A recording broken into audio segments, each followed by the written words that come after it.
Oi, gente. Estamos ao vivo aqui na TV 247.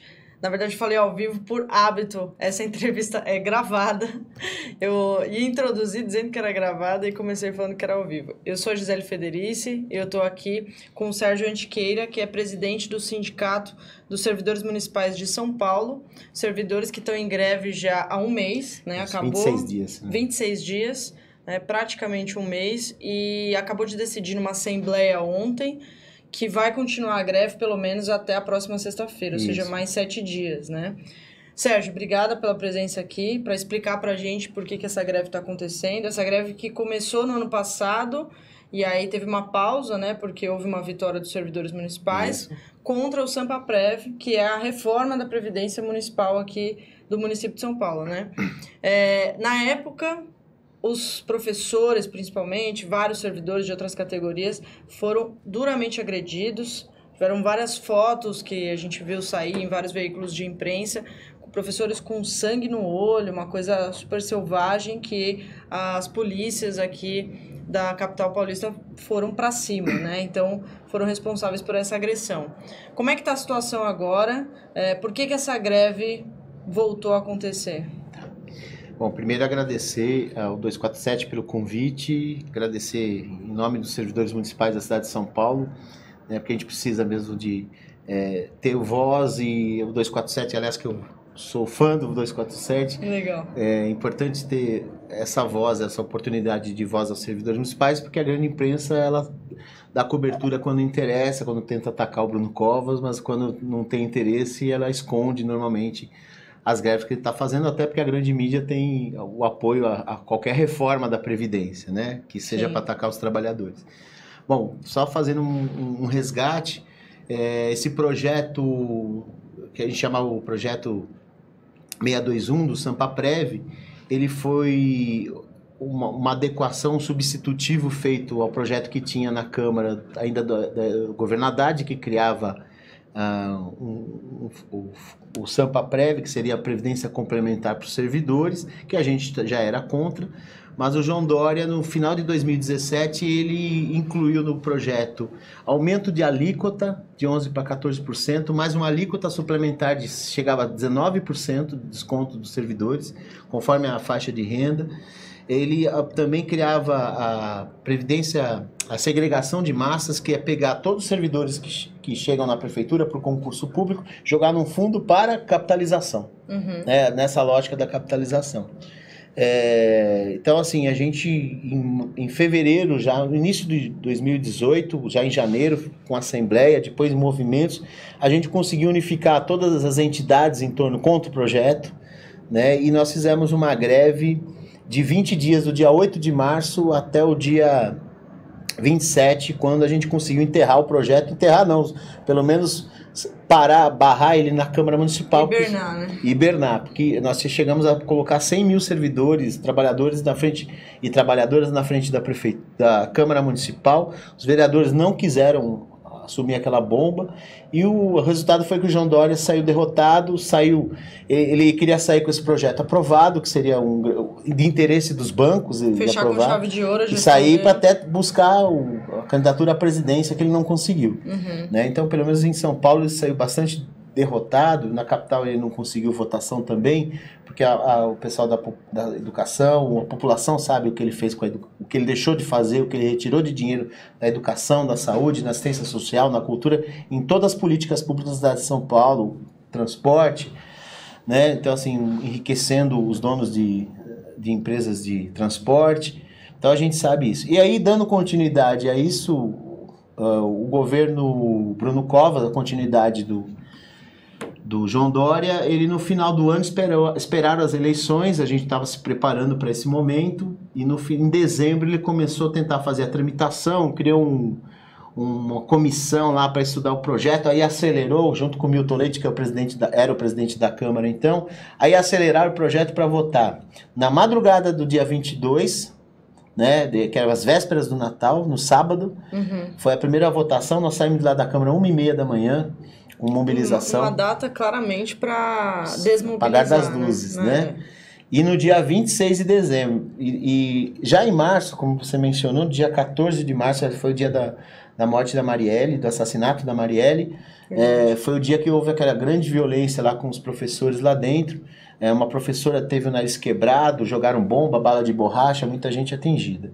No dia 26 de dezembro jogaram bomba na gente também, eu tive um estilhaço de borracha que entrou da bomba de gás lacrimogêneo na perna, né? Quer dizer, trataram com truculência também, né? Essa tem sido a prática em alguns episódios. E nós encerramos aquele dia 26, né? Apesar dele ter aprovado o projeto e sancionado já um dia depois, né? Rapidamente sancionou. Virou lei 17.020, a gente saiu dali já com uma greve marcada para o dia 4 de fevereiro agora, que completa hoje 26 dias. Entendi. E, bom, pelo que você está falando, o Bruno Covas não mudou em nada a linha que vinha sendo adotada pelo João Dória, né? Mudou ali o prefeito, mas a adoção, a condução tanto dessa política, mas imagino que de outras também, continua sendo a mesma. Continua sendo a mesma porque eles têm feito um jogo com a imprensa e com a população de dizer que gasta-se muito com o servidor público. Né? O servidor público é um déficit para a prefeitura, né? Como se a prefeitura não fosse para prestar serviços públicos, como se você vai fazer educação sem professor, Sim. Você vai fazer saúde sem médico, sem enfermagem, sem profissionais de apoio, né? Você faz a parte administrativa, a parte técnica da prefeitura, tem assistentes sociais, né, que fazem a parte técnica, que fazem o atendimento nas questões da assistência, bibliotecários para a questão de cultura nos céus, profissionais de esporte, a prefeitura inteira com profissionais administrativos, profissionais de apoio, engenheiros, arquitetos, né? E todo esse pessoal a prefeitura não tem o suficiente para atender a população, né? Essa é uma realidade. Então eles fazem um jogo, nós temos um problema na nossa Previdência que se você não faz concurso público, você com o tempo você vai reduzindo o pessoal que faria contribuição para a nossa Previdência. Né? Então, e aí eles vão chamando a diferença que tem que repor, que é a obrigação da prefeitura, tá na lei, de déficit. Certo. Então, para corrigir o déficit que eles estão falando, eles colocam contra a população, que é um custo muito grande. Ou seja, eles estão querendo dizer... Em vez de chamar novos concursados. Não chamam, e pelo contrário, fazem um processo de terceirização gigante. Pra você ter uma ideia de que número que ele está falando, em 8 anos, nós perdemos 10 mil servidores na ativa, e não foram repostos. Mais de servidores que se aposentam, falecimento, né? E eles não repõem. O que eles fazem? Outro processo de terceirização, propriamente dito, com empresas. Tem, né? As OS, né? As OS, esse é o principal problema, principalmente na saúde. Hoje, cerca de 60% das verbas que a população paga, que viram dos impostos, das receitas, que chegam para a saúde, 60% é para pagar organizações sociais, para pagar os contratos das organizações sociais. Nesses contratos, aí a CPI, na LESP, na Assembleia Legislativa, levantou, e também o próprio, um dos vereadores, que é médico na Câmara Municipal, Paulo Frange, até corrigindo uma fala que eu tinha dito que na LESP tinha chegado a salários de 30 mil, os que foram revelados.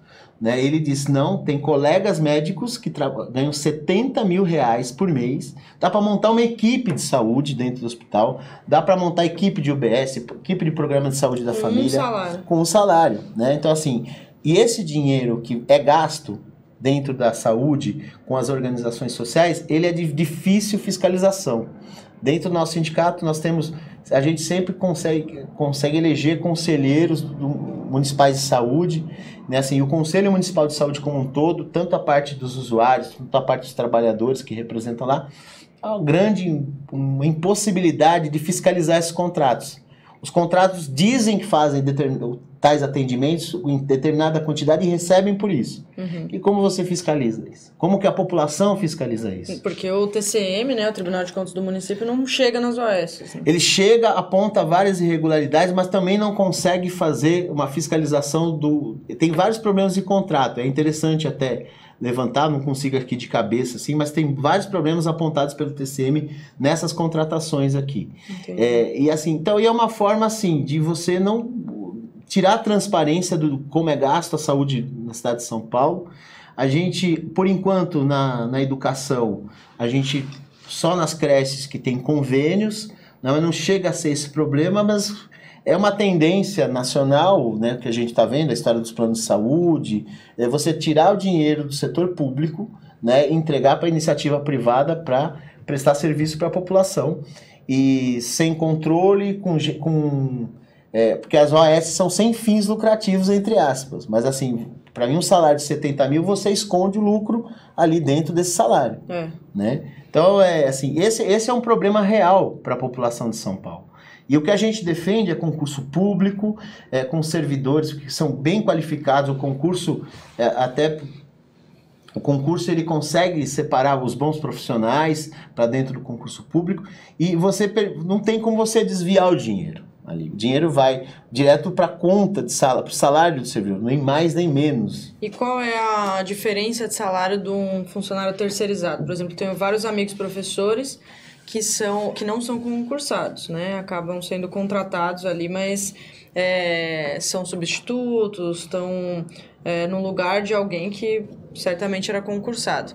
Mas aí não contratam, né? Eles estão ali. Qual que é a diferença de salário? É muito mais baixa? Na Prefeitura de São Paulo, a gente não tem esse problema ainda. No estado de São Paulo...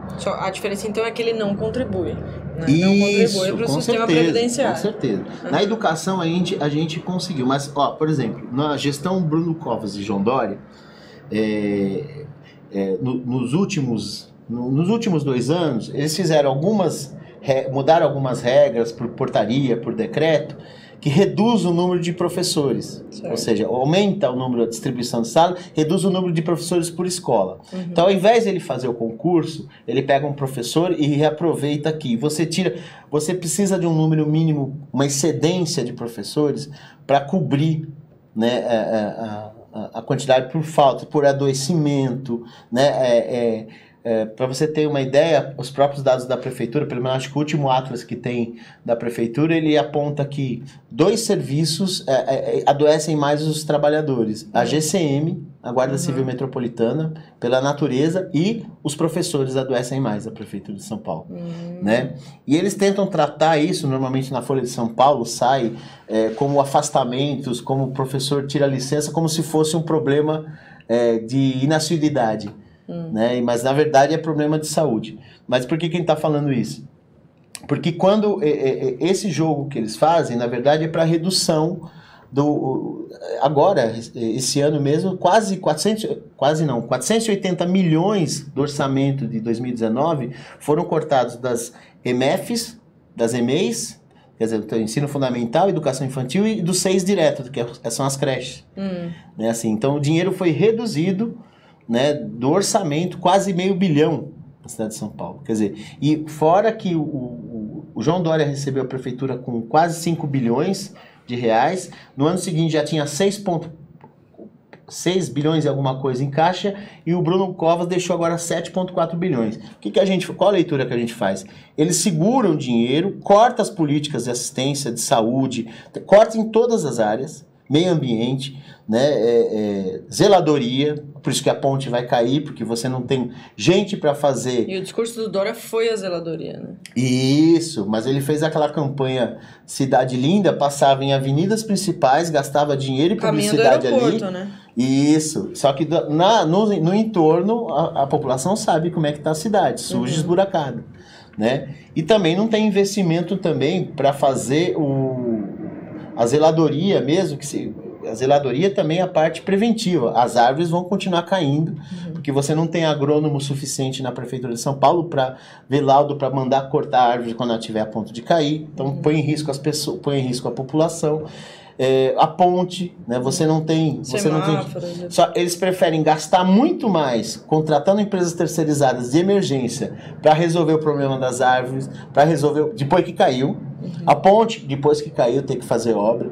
Né? Então tem uma opção política aí de não investir nas políticas públicas, na prevenção, no setor público, e investir em contratos com o setor privado. Então essa é uma lógica. Então tem dinheiro em caixa, mas mesmo assim... 7,4 bilhões esse ano. E eles não fazem um novo concurso, não chamam novos servidores. E ainda dizem que o servidor gasta muito e que não tem dinheiro na Prefeitura de São Paulo para oferecer para a população a saúde, educação, o serviço necessário. O Dória tinha uma forma de gestão, nem gosto muito dessa palavra, porque ele usava muito, né? Ele falava muito que era gestor e tal, mas ele tinha ali a administração que era sempre com empresários amigos, né? Ele tinha e nenhum problema em fazer relacionamentos e parcerias com empresários, mas a gente não podia saber quais eram as trocas ali, por exemplo, quando ele anunciava que as tintas Coral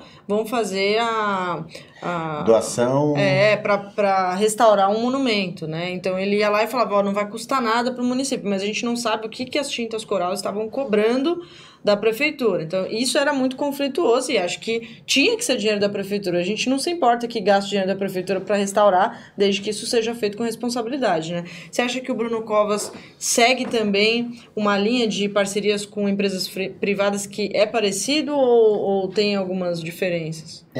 Por exemplo, ele já está seguindo na linha do que eles chamaram de desestatização, que é o eufemismo para privatização, claro, né, da prefeitura. Né? Então, o Pacaembu, o AMB, a gente participou de audiências públicas, a gente, por conta do projeto que estava na Câmara, a gente acabou pegar algumas audiências públicas que estavam sendo questionadas na Câmara Municipal pelo vereador Donato, estava o Paulo Frange nesse dia, estavam questionando duramente os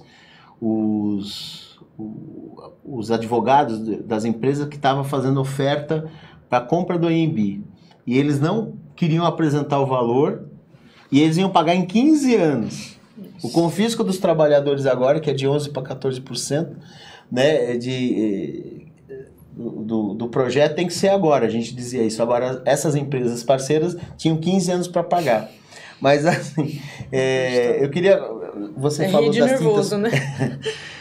Queria falar que você falou das tintas Coral. Eu lembro que a gente fez um movimento grande em 2017, se não me engano, acho que até 2017, contra a tentativa que ele fez, o Dória, de pegar as farmácias, fechar as farmácias das UBSs, onde a população da periferia tem acesso a medicamento, né, que já tem bastante corte nos medicamentos. Principalmente aposentados. Né? Principalmente, né, e ele queria tirar isso daí para passar para as redes de farmácia privadas, né, para entregar para elas, e elas tinham feito doações de remédios, e os remédios que estavam sendo doados estavam na margem de ser vencidos. Era mais barato eles doarem, que a prefeitura ia lá recolhia, porque o remédio você não pode jogar, você tem que incinerar. Tanto que eu lembro Era mais caro incinerar do que eles... Exatamente, eu lembro que a CBN deu isso com bastante destaque, deu até exclusividade, que mostrava justamente isso. A empresa, na verdade, queria se livrar dando para a prefeitura, né? E aí ela não teria esse custo, mas a prefeitura teria o custo. Teria o custo de incinerar. E até porque a data estava tão próxima de vencer que a prefeitura nem poderia distribuir. Não pode distribuir. Então, assim, é um grande negócio para a empresa. Um favorzão. E ainda tiveram desconto de impostos, tiveram isenção de impostos, se eu não me lembro na época. Mas o importante é assim, a gente fez um movimento muito grande e barrou essa ideia, né? E aí depois outro movimento importante que eles iam tentar reduzir o atendimento da cidade, reduzir o número de usuários, né, em 5 milhões. A proposta de reestruturação, chamaram de reestruturação, a gente chamava de desestruturação da saúde na cidade de São Paulo. A proposta era de fazer com que as unidades de saúde fossem fechadas e para atender o básico do básico. Ou seja, o sujeito morrendo, que é para forçar a população ter que buscar plano de saúde. Né? Essa é a lógica. Que a maioria vai ficar sem plano de saúde, sem atendimento nenhum. Pois é. Mas, Sérgio, como é que está o diálogo com a prefeitura agora na questão do Sampaprev? Pois a gente iniciou no dia 4 de fevereiro, que era a Assembleia. 4 de fevereiro por quê? Porque era o início do ano letivo, né? a gente não podia começar uma greve dos servidores municipais e todos os setores sem que a educação tivesse, em férias não faz sentido fazer greve. Então nós demos início no dia 4 de fevereiro. De lá, e os professores são a principal categoria? Eles são a maior categoria, né? Diria assim, de 120 mil servidores, cerca de 60 mil são professores, 80 mil mais 20 mil são trabalhadores da escola, de diretor, coordenador pedagógico, profissional que a gente chama de agente escolar, ATE, algumas têm agente de apoio que é o vigilante noturno, né? Então, assim, as GPPs no CELS, tem as bibliotecas, profissionais de esporte também dentro da Secretaria de Saúde. São de quadros de outras carreiras, mas trabalham dentro da educação. E tem todas as outras secretarias, a saúde, o segundo maior quadro da prefeitura é da saúde, né, em termos de profissionais. Mas assim, no dia 4 a gente deu início à greve, e já no dia 4 já tinha ameaça de corte de ponto. Ele já estava ameaçando cortar o ponto, que não ia negociar, que não ia revogar nem morto. Ele chegou a dizer isso publicamente para a imprensa, né? Então já teve falta de diálogo já desde então. E ele levou acho que somente na 3ª semana que ele veio, que ele falou que ele deu desculpas que era chuva, um dia porque era chuva, um dia porque tinha sol, faça chuva, faça sol, ele não estava atendendo.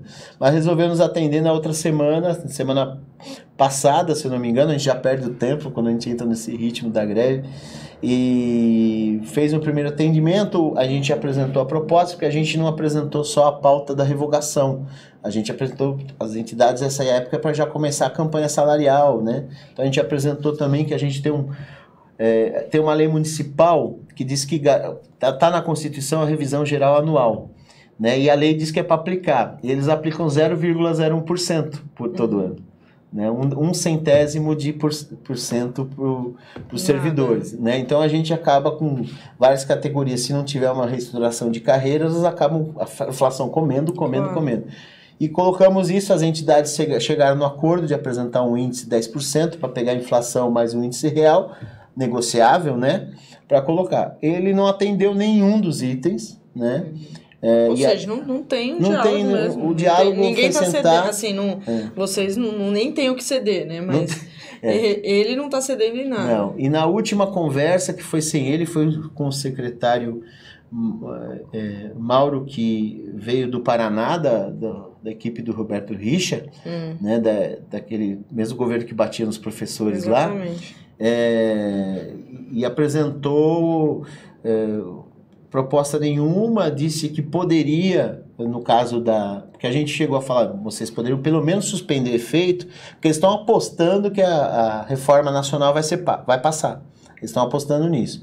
E eles disseram que poderia fazer um compromisso de não ter nenhuma alíquota suplementar, e poderia até reduzir a alíquota se a reforma passasse, mas que é o máximo que eles fariam, e aí negociariam os dias parados com a gente, faria uma folha suplementar para pagar os dias, porque a gente está com ontem, dia 28, é o dia de pagamento. Os servidores em greve, boa parte deles, porque a gente teve várias resistências assim, de não apontar, né, os dias, né, onde tem o próprio servidor que está em greve também, que não vai apontar o ponto, mas a gente tem boa parte que é comissionada na saúde, na assistência social. Eles desceram a lenha lá, cortaram. Então tem gente com metade do salário cortado. Trabalhando vivendo a partir de hoje, esse mês, passando o carnaval, já com metade do salário. Né? Então, assim, uma atitude truculenta, sem negociação, sem nada. E é a primeira vez, acho que desde a Constituição, que a gente tem corte disso sem negociação, porque às vezes o processo é longo do negociar. A negociação, que assim, a gente, diferente do setor privado, na negociação a gente quer repor os dias parados, né? Porque a gente devolve para a população, as aulas têm que ser garantidas. Porque aí os professores vão trabalhar em outros horários para repor nos Os serviços essenciais são garantidos nesse período, aquilo que você não pode... As crianças estão sem aula, então. As crianças estão sem aula, né? Assim, agora, assim, a gente tem que repor os 200 dias letivos, no caso da educação, tem que fazer os testes da parte epidemiológica da cidade, você tem que correr contra isso, porque você não pode botar em risco a população, né?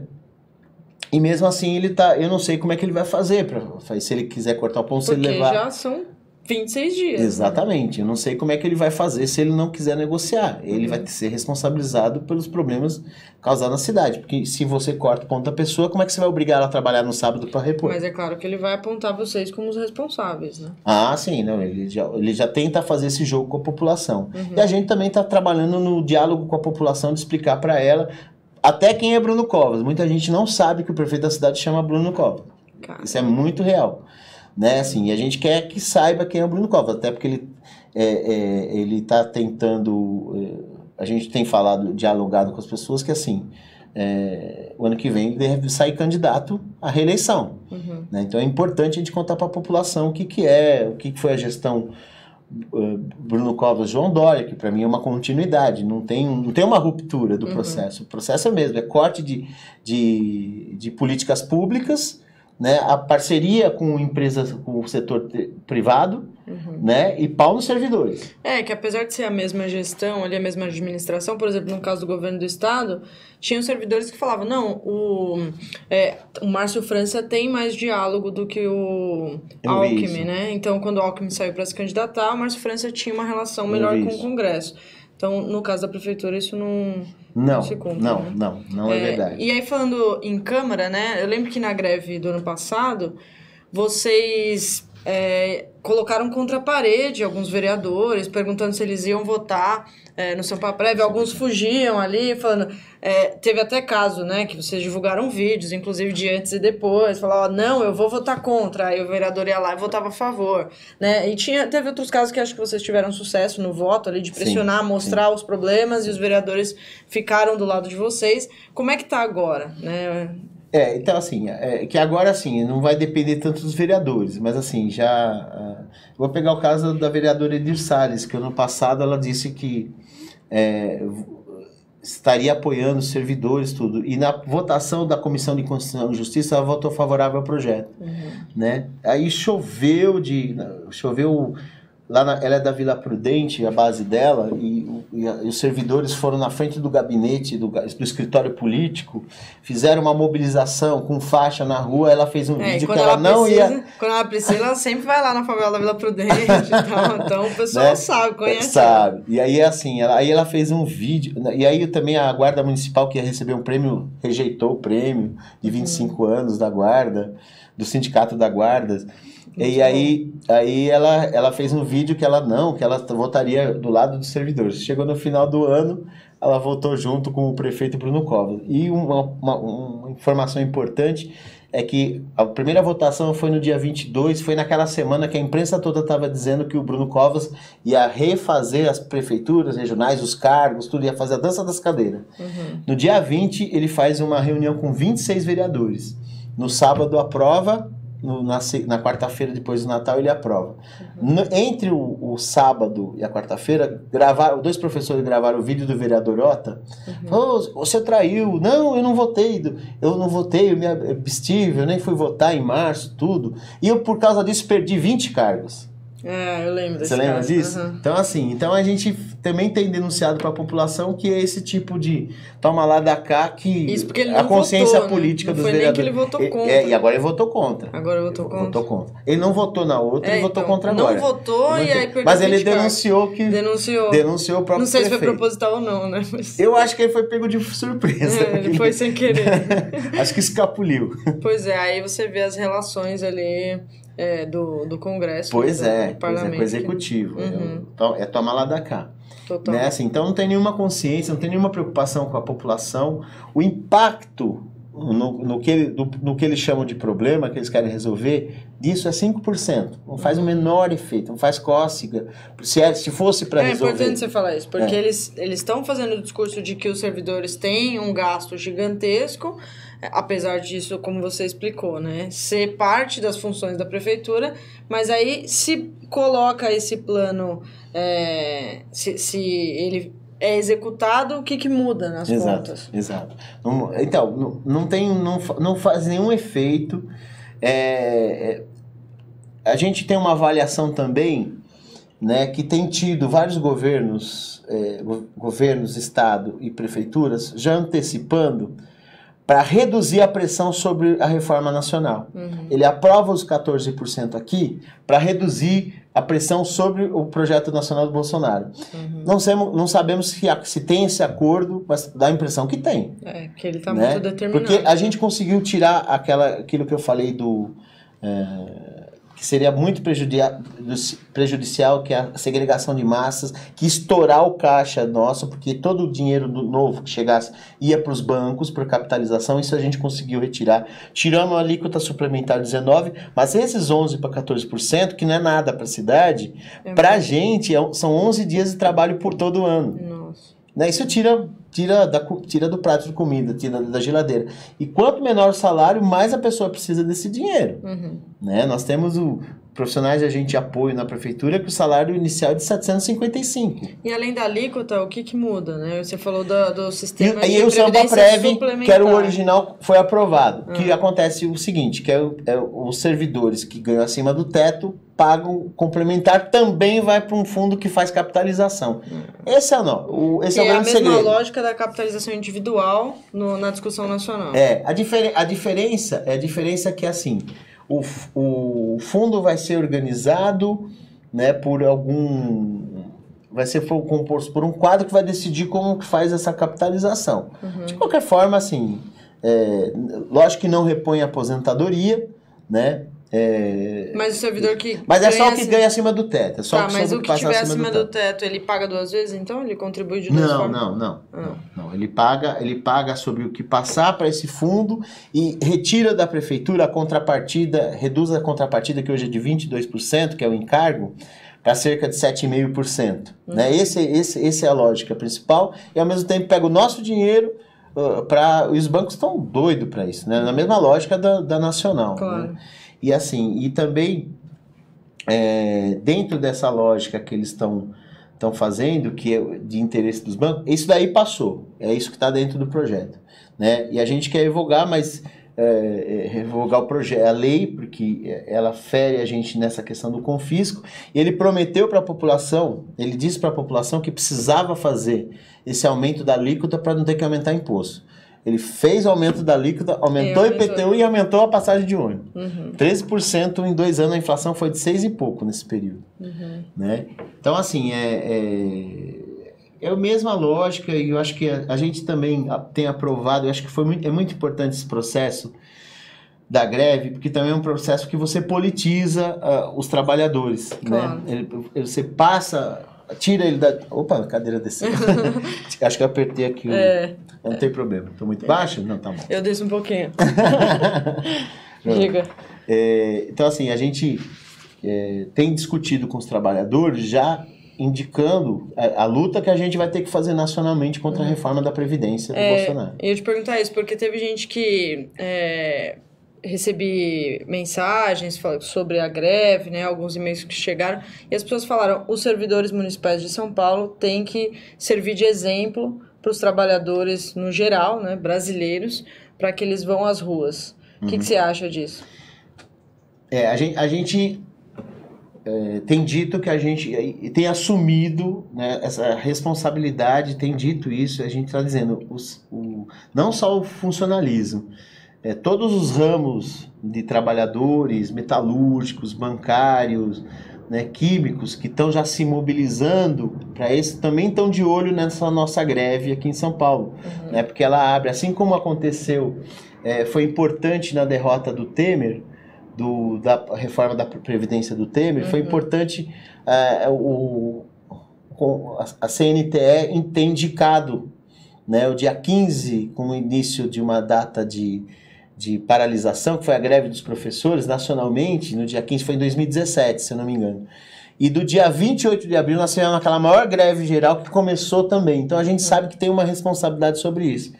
E por isso que a gente tirou na última Assembleia, que a próxima ato nosso e Assembleia também vai ser no dia 8 de março, que é o Dia Internacional da Mulher, um dia apontado para pela Assembleia das Centrais Sindicais, que nós participamos no último dia 20, né, por decisão da Assembleia dos Servidores Municipais. Por isso que é importante, politiza ele, que assim, o problema não é um problema só do servidor público, é um problema da população que a gente atende, é um problema de tem a ver com a solidariedade. Recebemos, hoje nós estávamos com o grupo da TDL, que é uma central italiana da Lombardia, né, que está aqui no Brasil, junto com a CUT. Fizemos um almoço com eles, tiveram o nosso ato, fizeram as palavras para a categoria, para os servidores, para as servidoras, foi muito importante, porque a gente começa a receber apoio internacional nessa luta aqui, que é a questão da solidariedade entre os trabalhadores e as trabalhadoras, né? A solidariedade é o pessoal que está lutando lá em São Bernardo do Campo, né, pelos seus empregos, né? Então isso a gente está conseguindo fazer. Eu acho que esse debate sai das discussões do dia a dia. Acho que a população também ajuda a população também a debater. A gente passa com o carrinho, a gente chama de pipoqueiro, o carrinho, a gente sai falando com a população, na Patriarca. Mas você acha que há uma adesão da população a essa greve? Assim, a população há uma apoia. compreensão? Você sabe que quando faz reuniões com os pais, nos céus, ou nos auditórios de algumas escolas, os pais batem palma para os professores. Isso é muito legal. Que entende que porque eu acho que esse papel é muito importante.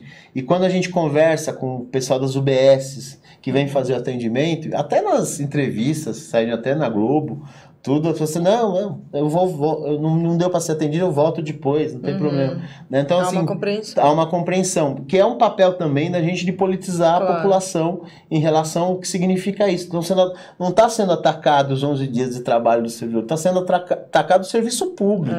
Né? Começa aqui, vai para a reforma nacional e tem uma política aí do Estado mínimo, né? Que o objetivo é não ter o atendimento à saúde, não ter atendimento à educação. E qual que é o próximo passo agora? Vocês decidiram ontem que a greve vai continuar até a próxima sexta-feira e depois? Com certeza. A gente vai sentar com as outras entidades sindicais. No meu entendimento, a conversa que a gente tem, o Bruno Covas tem que atender. Ele tinha marcado uma reunião para o dia da Assembleia. Ele nos informou às 6 da tarde do dia, de 2 dias atrás, né? Às 10 da noite ele desmarcou. Disse que apareceu um outro compromisso. A reunião era para as 11h30 de ontem, antes da nossa Assembleia, né? A gente imaginou que fosse um passo, que ele ia dar tudo. Ele desmarcou, não entendemos. Depois descobrimos, pelo menos em CBM informou que ele estava com o João Dória na mesma hora que a gente. Né? E ainda foi nessa semana que o João Dória falou que não ia apoiar a candidatura dele. Então a gente entende que ele está correndo aí, acho que até... não sei se queria buscar o diálogo com a gente, porque a imagem dele está sendo... Né? Primeiro, para quem não conhecia, conhecer da pior forma. Né? Com a greve. Pois é. Né? E também a preocupação dele com os negócios, o contato dele com o padrinho dele, que era o João Dória, né? Então a gente avalia que assim, até o final do carnaval, tem que buscar um contato com ele, que ele apresente uma contraproposta, porque aquilo que ele apresentou a gente não entendeu, foi rejeitado pela Assembleia. Enquanto estiver sendo rejeitado proposta do governo, a greve vai continuar. Entendi. Né? Então até a próxima sexta-feira vocês vão tentar marcar uma nova data. Isso, deixar muito claro para a população que para a gente, para os trabalhadores, é desconto de salário, é muito desgastante o processo de greve. Acho que é importante dizer isso, porque a gente sabe que o público, a imensa maioria, às vezes nem sabe o que é o servidor público, às vezes pode até ter uma visão equivocada por como a mídia trata, né? Mas sabe que o público qualificado do 247 também sabe o que é a mídia, né? Por isso que está no 247. Mas é importante explicar para quem não é o público do 247. Isso, né? Porque assim, é importante entender que os serviços públicos, a gente sabe que a gente tem castas de marajás, mas não é a imensa, os 95% do funcionalismo, né, ganha abaixo do mercado, né, não ganha o suficiente, não tem reposição, nós não temos direito à negociação coletiva. Então, a única saída que a gente tem é fazer greve. A gente não tem outra forma de negociar. Porque o governo só negocia se ele quiser. Né? Se ele tiver a vontade para negociar, se ele tiver uma disposição de negociar, ele negocia. Às vezes não precisa nem entrar em greve. Mas quando a gente está vendo o que foi o João Dória, o que é o Bruno Covas, eles vão tirar dos trabalhadores, é inaceitável, né? É inaceitável. Tirar a comida do prato, não tem como aceitar isso. Então a greve é isso. Agora, é lógico que a gente quer um bom termo, uma saída para a greve que passe pelo... A gente não aceita os descontos na folha de pagamento, paga em folha suplementar, a gente negocia os dias parados, mas nós também queremos uma contraproposta para a questão salarial e para a questão até...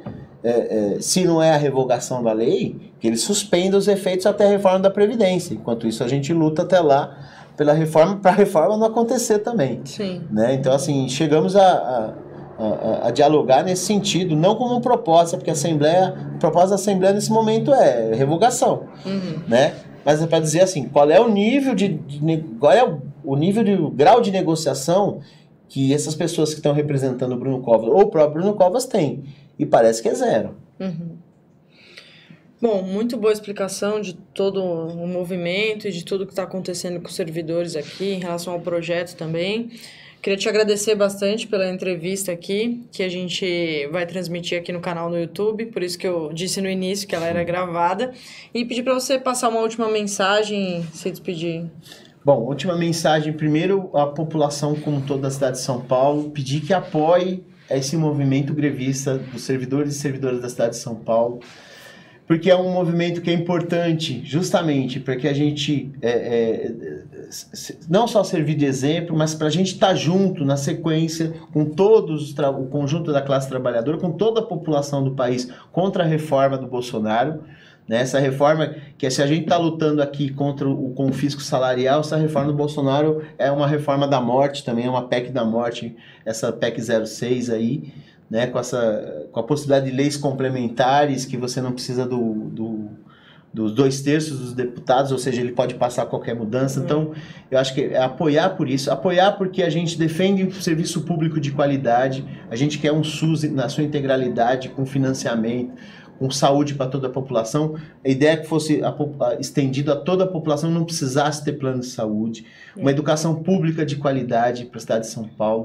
Todos os equipamentos, esporte, cultura, nos céus, para garantir aquilo que a população não tem acesso pelo meio econômico, que a política pública garanta.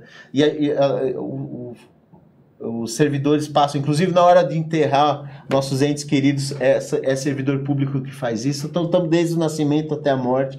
Então, primeiro, eu pedi esse apoio. Segundo, também aos servidores e servidoras que estiverem assistindo, que forem assistir agora, quando estiver passando aqui no 247, que vamos manter, não tem arrego, esse é o nosso lema lá, não tem arrego. Nós vamos ter, o Bruno Covas tem que negociar com a gente, tem que apresentar, a saída ele tem que apresentar, e nós vamos continuar firmes e fortes, parando as unidades, né, garantindo o essencial da cidade, tudo, e também pedir para que os servidores e servidoras assistam o TV 247. Ótimo, valeu. Que é muito importante para a gente sair fora dessa mídia da grande imprensa. Valeu, obrigadão, Sérgio. Eu que agradeço. Obrigado a todo mundo que assistiu, gente. Valeu.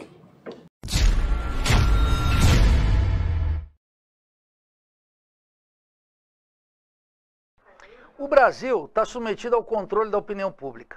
Os monopólios manufaturam a opinião pública em favor dos interesses dominantes. E existe um esforço de jornalismo crítico, de jornalismo alternativo, que precisa contar com o apoio de todos nós. O Brasil 247 é uma dessas fronteiras que atuam no sentido de tornar efetivamente a opinião pública plural, contra essa monopolização e contra essa fabricação do consenso em favor das classes dominantes. Participe também você desse esforço.